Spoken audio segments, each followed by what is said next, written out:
So let's talk about Angela. Now I've been playing Angela for a little bit, and I do think she's actually quite fun. The only issue is that she is quite limited in what she can do damage-wise, and I feel like a lot of that is because, well, obviously she can fly. She's our first flying tank in the game. Now, of course, the flight does not come without its drawbacks. Since her hitbox is quite large, you're going to be hit by a lot of things in the air, and you could probably get CC'd pretty easily. You probably want to play it more like a Captain America, where you kind of just want to harass the back line, get around, just be like, boom!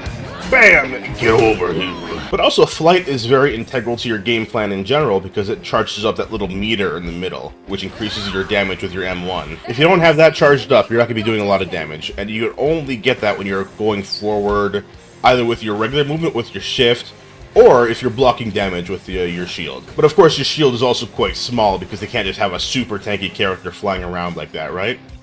But there are some pretty fun things you can do, right? If you're going in, melee bot shift, bot.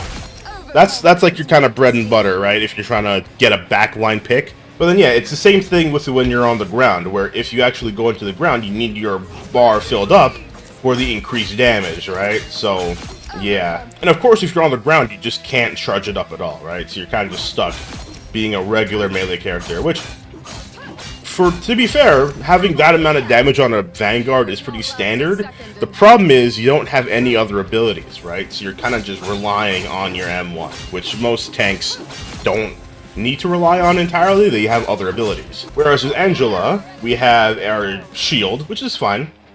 Our shift is completely cancelled out. You can't use your shift at all. And our E is just to get back into the air. Yeah, so while I can't tell you how strong she really is, I enjoy playing her. I think she's quite fun.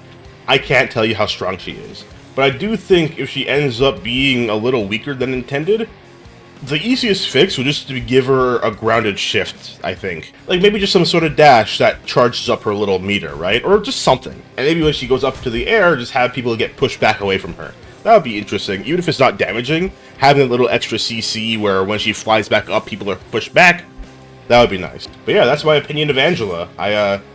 I enjoy her quite a bit, and my opinion as a Bronze 3 player is 100% accurate, and you can't argue with me. Okay, bye.